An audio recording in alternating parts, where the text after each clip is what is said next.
Hi friends, ನನ್ನ ಹೆಸರು ಅಶ್ವಿನಿ. ನನ್ನ ಕ್ವಾಲಿಫಿಕೇಷನ್ ಬಂದು ಎಮ್ ಎ ಮತ್ತು ಬಿ ಎಡ್ ಆಗಿದೆ. ಈ ಒಂದು ಚಿಕ್ಕ ವಿಡಿಯೋದಲ್ಲಿ ಏನನ್ನು ನಾನು ಶೇರ್ ಮಾಡ್ಕೋತಾ ಇದ್ದೀನಿ ಅಂದರೆ, ನನ್ನ 1.5 ವರ್ಷದ ಸರ್ಕಾರಿ ಅತಿಥಿ ಶಿಕ್ಷಕಿಯಾಗಿ ಕೆಲಸ ಮಾಡಿದಂಥ ಅನುಭವ. ಸೊ ಮುಖ್ಯವಾದ ಪ್ರಶ್ನೆ ಏನು ಅಂತಂದರೆ, ನೀವು ಬಿ ಎಡ್ ಮುಗಿಸಿದ ನಂತರ ಬೆಸ್ಟ್ ಆಪ್ಷನು ನೀವು ಓದೋದಕ್ಕೆ ಹೋಗುವಂಥದ್ದು, ಅಥವಾ ಮನೆಯಲ್ಲೇ ಓದ್ಬೋದು, ಅಥವಾ ನಿಮ್ಗೆ ಏನು ಕಂಫರ್ಟಬಲ್ ಆಗುತ್ತೆ ಅಲ್ಲಿ ನೀವು ಓದ್ಬೋದು. ಮತ್ತು ಅಲ್ಲಿಗೆ ಸ್ಟಾಪ್ ಮಾಡಿ ನೀವು ಗೆಸ್ಟ್ ಟೀಚರ್ ಆಗಿ ಹೋಗ್ತೀನಿ ಅಂತಂದರೆ ನೀವು ಏನನ್ನೂ ಮಾಡೋದಕ್ಕಾಗಲ್ಲ. ನಾನೇ ಹೇಳ್ತಾ ಇದ್ದೀನಿ, 1.5 ವರ್ಷದ ಅನುಭವ ಅಂತಲೇ ಅಂದ್ಕೊಳ್ಳಿ. 1.5 ವರ್ಷದಲ್ಲಿ ನಾನು ಏನನ್ನೂ ಕೂಡ ಮಾಡೋದಕ್ಕೆ ಆಗಲಿಲ್ಲ. ಅಟ್ಲೀಸ್ಟ್ ಟಿ ಎಕ್ಸಾಮ್ಗೂ ಕೂಡ ಓದೋದಕ್ಕಾಗಲಿಲ್ಲ. ಅಷ್ಟು ಅಂದರೆ ಅಲ್ಲಿ ಕ್ಲಾಸ್ ಮಾಡ್ತಾ ಇದ್ದೋ, ಮಿಕ್ಕಿದ್ದು ಸೈಕಾಲಜಿ ಮತ್ತು ಇಂಗ್ಲೀಷು, ಕನ್ನಡ ಇವನ್ನ ಬಿಟ್ಬಿಡ್ತಿದ್ದೋ. ಸೊ ಸೋಷಿಯಲ್ ಸೈನ್ಸ್ ಮಾಡ್ತಿದ್ದೋ, ಸೋಷಿಯಲ್ ಸೈನ್ಸ್ ಓದ್ಕೋತಿದ್ದೋ. ಸೊ ಇದಾದ ನಂತರ ಏನಾಗ್ತಿತ್ತು ಅಂತಂದರೆ, ನಮಗೆ ಗೊತ್ತಾಗ್ತಿತ್ತು ನಾವು ಯಾವ ಸಬ್ಜೆಕ್ಟಲ್ಲಿ ಏನು ಓದ್ತಾ ಇದ್ದೀವಿ, ಏನು ಮಾಡ್ತಾ ಇದ್ದೀವಿ ಅಂತ. ಅದು ಬಿಟ್ಟು ನೆಕ್ಸ್ಟು ಟೀಚರ್ಸ್ ರಿಕ್ರೂಟ್ಮೆಂಟ್ ಏನಾದರೂ ಆಯಿತು ಅಂದರೆ GPSTR ಅದನ್ನಾದರೂ ಓದೋಣ ಅಂತಂದರೆ ಅಷ್ಟು ಗಮನ ಕೊಡೋದಕ್ಕೂ ಆಗೋದಿಲ್ಲ. ಏನಕ್ಕೆ ಅಂದರೆ 10 ಗಂಟೆಗೆ ನಾವು ಸ್ಕೂಲ್ಗೆ ಹೋದರೆ ಬರೋದೇ 5 ಗಂಟೆ ಆಗುತ್ತೆ. 5 ಗಂಟೆ ಆದ ನಂತರ ಮನೇಲಿ ಏನಾದರೂ ಕೆಲಸಗಳಿರುತ್ತೆ ಮತ್ತು ಟಯರ್ಡ್ ಆಗಿರುತ್ತೆ. ಸೊ ಇನ್ನಿತರ ಕೆಲಸಗಳನ್ನ ನಾವು ಮಾಡಿಕೊಂಡು ನಮ್ಮ ಟೈಮೇ ವೇಸ್ಟ್ ಆಗೋಗುತ್ತೆ ಅಂತಲೇ ಹೇಳ್ಬೋದು. ಸೊ ಏನು ಓದೋ ಕಡೆಗೆ ಒಂದು ಫೋಕಸ್ ಮಾಡೋದಕ್ಕೆ ಆಗೋದೇ ಇಲ್ಲ. ಮತ್ತು ಸ್ಕೂಲಲ್ಲಿ ಫ್ರೀ ಇರೋವಂಥ ಪೀರಿಯಡ್ಗಳಲ್ಲಿ ಓದೋಣ ಅಂತಂದರೆ ಅದು ಕೂಡ ಹೆಂಗೆ ಅಂತಂದರೆ, ಅರ್ಧ ಓದೋದು, ಇನ್ನು ಅರ್ಧ ಬಿಡೋದು, ಆದಮೇಲೆ ಅದನ್ನು ಅಲ್ಲಿಗೆ ಬಿಡ್ತೀವಿ. ಓದೋದಕ್ಕಷ್ಟು ಗಮನನೇ ಬರೋದಿಲ್ಲ ಆ ಒಂದು ಎನ್ವೈರ್ಮೆಂಟ್ ಸ್ಕೂಲಲ್ಲಿ ಹಾಗಾಗಿರುತ್ತೆ. ಮತ್ತು ಬೇರೆ ಬೇರೆ SA1 FA1 ಈ ರೀತಿ ಅನೇಕ ರೆಕಾರ್ಡ್ಸ್ಗಳು ಮಾಡಬೇಕಾಗುತ್ತೆ. ತುಂಬಾ ಟೈಮ್ ಹೊರಟೋಗುತ್ತೆ. ಮತ್ತು ಅಲ್ಲಿಂದ ಬಂದ ನಂತರ ತುಂಬ ಟಯರ್ಡ್ ಆಗಿರುತ್ತೆ, ಏನೂ ಮಾಡೋದಕ್ಕಾಗೋದಿಲ್ಲ.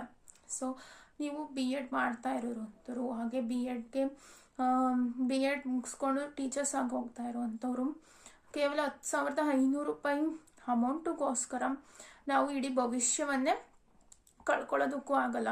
ಸೊ ಅದರಿಂದ ಏನಾದರೂ ನಮಗೆ ಬಿಗ್ ಅಮೌಂಟ್ ಬರುತ್ತೆ ಅಂತಂದರೆ ನಾವು ಕೆಲಸ ಮಾಡಿಕೊಂಡು ಏನೋ ಒಂದು ಮ್ಯಾನೇಜ್ ಆದರೂ ಮಾಡ್ಕೋಬೋದು, ಫ್ಯೂಚರ್ಗೆ ಯೂಸ್ ಆಗುತ್ತೆ ಅಂತ. ಆದರೆ ಇವಾಗ ಕೊಡ್ತಾ ಇರೋ 2,000 ಎಕ್ಸ್ಟ್ರಾ ಮಾಡಿದ್ದಾರೆ ಅಷ್ಟೇ. ಅದು ಬಿಟ್ಟರೆ ನಾವು ನಮ್ಮ ಕ್ವಾಲಿಫಿಕೇಷನ್ಗೆ ಅಷ್ಟು ಸ್ಯಾಲ್ರಿನೇ ಅಲ್ಲ ಅದು ಅಂತಲೇ ಹೇಳ್ಬೋದು. ನಾವು ಮಕ್ಕಳಿಗೆ ಎಲ್ಲ ರೀತಿಯಾದಂತಹ ಒಂದು ಕ್ಲಾಸ್ ಆಗಿರ್ಬೋದು, ಎಲ್ಲ ಏನೇ ಮಾಡಿದ್ರೂ ಕೂಡ ಸರ್ಕಾರ ನಮಗೆ ಕೊಡುವಂಥ ಸಂಬಳ ಯಾವುದಕ್ಕೂ ಸಾಕಾಗೋದೇ ಇಲ್ಲ. ಆ ಒಂದು ಎನ್ವೈರ್ಮೆಂಟಲ್ಲಿ ನಾವು ಕ್ಲಾಸ್ ಮಾಡುವಂಥದ್ದು ತುಂಬಾ ಒಂಥರ ಬೇಜಾರು ಅನಿಸ್ಬಿಡುತ್ತೆ. ಅದು ಏನಂತಂದರೆ, ಈಗ ಬಿ ಎಡ್ ಮುಗಿಸಿರೋವಂಥವ್ರು ಒಂದು ಹುಮ್ಮಸ್ಸಲ್ಲಿ ಹೋಗಿ ಒಂದು ಜಾಬ್ ಸಿಕ್ತಪ್ಪ ನಾವು ಹೋಗಿ ಸೇರ್ಕೊಬಿಡ್ತೀವಿ ಅಂತ ಹೋಗಿ ಸೇರ್ಕೊಂಡ್ಬಿಡ್ತಾರೆ. ಅದಾದ 1 ವರ್ಷ 1.5 ವರ್ಷ ಆದಮೇಲೆ ಅದರ ಅನುಭವ ನಮಗೆ ಗೊತ್ತಾಗ್ತಾ ಹೋಗುತ್ತೆ ಲೇಟಾಗಿ. ಸೊ ಅದಾದ ನನ್ನ ಅನುಭವ ಏನು ಅಂತಂದರೆ, ನಾನು 1.5 ವರ್ಷ 2 ಸರ್ಕಾರಿ ಶಾಲೆಗಳಲ್ಲಿ ಕೆಲಸ ಮಾಡಿದ್ದೆ. ಸೊ ಅದಾದ ನಂತರ ನನಗೆ ಏನೇನು ಅಟ್ಲೀಸ್ಟ್ ಒಂದು TET ಎಕ್ಸಾಮ್ಗೂ ಕೂಡ ನಾನು ಓದೋಕ್ಕಾಗ್ತಿರ್ಲಿಲ್ಲ, ಟೈಮ್ ಸಿಗ್ತಿರ್ಲಿಲ್ಲ. ಸೊ ಅದಾದ ನಂತರ ನನಗೆ ಅರ್ಥ ಆದಮೇಲೆ ಅದನ್ನು ಈ ಲಾಸ್ಟ್ ಇಯರ್ ಅಕಾಡೆಮಿನ ನಾನು ಬಿಟ್ಬಿಟ್ಟೆ. ಅದಾದ ನಂತರ ಎಕ್ಸಾಮ್ಗೆ ಓದ್ಕೊಳ್ಳೋಕ್ಕೆ ಸ್ಟಾರ್ಟ್ ಮಾಡಿದೆ. ಮತ್ತು MA ಕೂಡ ಮಾಡ್ಕೊಂಡಿದ್ದು ಹಿಸ್ಟ್ರಿ ಸಬ್ಜೆಕ್ಟು ನಂದು. ಸೊ ಅದರಲ್ಲೂ ಕೂಡ ನಾನು KCET ಎಕ್ಸಾಮ್ನ ಕ್ಲಿಯರ್ ಮಾಡ್ಕೊಂಡಿದ್ದೀನಿ. ಸೊ ಮನೇಲೇ ಓದ್ತಾ ಇದ್ದೀನಿ. ಮತ್ತು GPSTR HSTR ಮತ್ತು ಅಸಿಸ್ಟೆಂಟ್ ಪ್ರೊಫೆಸರ್ಗೂ ಕೂಡ ರೆಡಿ ಆಗ್ತಾ ಇದ್ದೀನಿ. ದಯವಿಟ್ಟು ನೀವು ಇಷ್ಟು ಕೆಲಸ ಮಾಡಿ ಸಾಕು, ನಿಮ್ಮ ಲೈಫು ಸೆಕ್ಯೂರ್ ಆಗಿರುತ್ತೆ. ಗೆಸ್ಟ್ ಟೀಚರ್ ಆಗಿ ಉಳ್ಕೋಬೇಕಾಗತ್ತೆ. ನಮಗಿನ್ನು ಯಾವುದೇ ಆಪ್ಷನ್ನೇ ಇರೋದಿಲ್ಲ. ಸೊ ನಾವೇನಾದರೂ ಮುಂದೆ ಮೂವ್ ಆಯಿತು ಅಂತಂದರೆ ಮಾತ್ರ ಏನಾದರೂ ಮಾಡೋದಕ್ಕೆ ಸಾಧ್ಯ. ಸೊ ಬಿಟ್ಟಿದ್ದೀವಿ, ನಾವೇನಾದರೂ ಮಾಡಲೇಬೇಕು ಕೆಲಸನ ಅಂತ ನಮಗೆ ನಾವೇ ಮೋಟಿವ್ ಆಗ್ತೀವಿ. ಗೆಸ್ಟ್ ಟೀಚರ್ ಆಗಿ ಕೆಲಸ ಮಾಡಿಕೊಂಡು ಏನು ಮಾಡ್ಬೋದು, ಓದೋ ಕಡೆಯೂ ಕೂಡ ನಾವು ಗಮನ ಹರಿಸ್ಬೋದು ಅಂತಲೇ ಹೇಳ್ಬೋದು.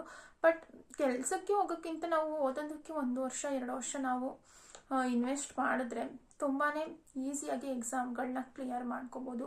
ಸೊ ನೋಟಿಫಿಕೇಷನ್ ಆದ ಒಂದು 3 ತಿಂಗಳಲ್ಲೇ ನಾವು ಏನನ್ನು ಓದಿ ಪಾಸ್ ಮಾಡ್ಕೋತೀವಿ ಅನ್ನೋದು ಒಂದು ಸ್ವಲ್ಪ ಕಷ್ಟ ಆಗುತ್ತೆ. ಸೊ ಅದರಿಂದಾಗಿ ಫ್ರೆಂಡ್ಸ್, ನೀವು ಏನು ಮಾಡಬೇಕು ಅಂದರೆ, ಇದು ನನ್ನ ಅನುಭವ ಅಷ್ಟೇ, ನಿಮಗೆ ಇದು ನಿಮ್ಮ ಇಷ್ಟದಕ್ಕೆ ಬಿಟ್ಟಿದ್ದು. ಸೊ ನಾನು ಇವಾಗ ಸ್ಕೂಲ್ಗೆ ಹೋಗ್ತಾ ಇಲ್ಲ. ಸೊ ನಾನೇನು ಮಾಡ್ತಾ ಇದ್ದೀನಿ, ಮನೇಲೇ ಕೂಡ ಓದೋದಕ್ಕೆ ಸ್ಟಾರ್ಟ್ ಮಾಡಿದ್ದೀನಿ. ಯಾವೆಲ್ಲ ಎಕ್ಸಾಮ್ಸ್ಗಳು ನೋಟಿಫಿಕೇಷನ್ ಆಗುತ್ತೆ ಅದಕ್ಕೆಲ್ಲ ಕೂಡ ಅಪ್ಲೈ ಮಾಡಿ ಎಕ್ಸಾಮ್ಸ್ಗಳನ್ನ ಬರಿತಾ ಇದ್ದೀನಿ. ಸೊ ನೋಡಿ, ನಿಮ್ಮ ಆಯ್ಕೆ ನಿಮ್ಮ ಜೀವನದಲ್ಲಿ ಇರಬೇಕು ಅಂತ ನಾನು ಹೇಳ್ತೀನಿ. ಸೊ ನನಗೆ ಅನಿಸಿದ್ದು ಈ ನಿರ್ಧಾರ ನಾನು ತಗೊಂಡಿದ್ದು ತುಂಬಾ ಒಳ್ಳೆಯದಾಯಿತು. ಸೊ ನಾನು KCET ಎಕ್ಸಾಮ್ ಕೂಡ ಕ್ಲಿಯರ್ ಮಾಡಿಕೊಂಡೆ. ತುಂಬ ಖುಷಿ ಇದೆ. ಸೊ ನಾವು ಯಾವುದಾದ್ರೂ ಒಂದನ್ನು ಬಿಟ್ಟು ಅಂತಂದರೆ ಯಾವುದಾದ್ರೂ ಒಂದು ನಮಗೆ ಸಿಗುತ್ತೆ. ಅದಕ್ಕೆ ನಾವು ಪರಿಶ್ರಮವನ್ನು ಪಡಲೇಬೇಕಾಗುತ್ತೆ. ಸೊ ಇದು ನೋಡಿ ನಿಮ್ಮ ಆಯ್ಕೆ. ಮತ್ತು ಎಲ್ಲರೂ ಕೂಡ ಎಕ್ಸಾಮ್ಸ್ಗೆ ಪ್ರಿಪೇರ್ ಆಗಿ, ಟೀಚರ್ಸ್ ರಿಕ್ರೂಟ್ಮೆಂಟ್ ಆಯಿತು ಅಂದರೆ ಎಲ್ಲರೂ ಕೂಡ ಓದೋದಕ್ಕೆ ಸ್ಟಾರ್ಟ್ ಮಾಡ್ಕೊಳ್ಳಿ ಅಂತ ಹೇಳ್ತಾ ಈ ವಿಡಿಯೋ ಮುಗಿಸ್ತಾ ಇದ್ದೀನಿ.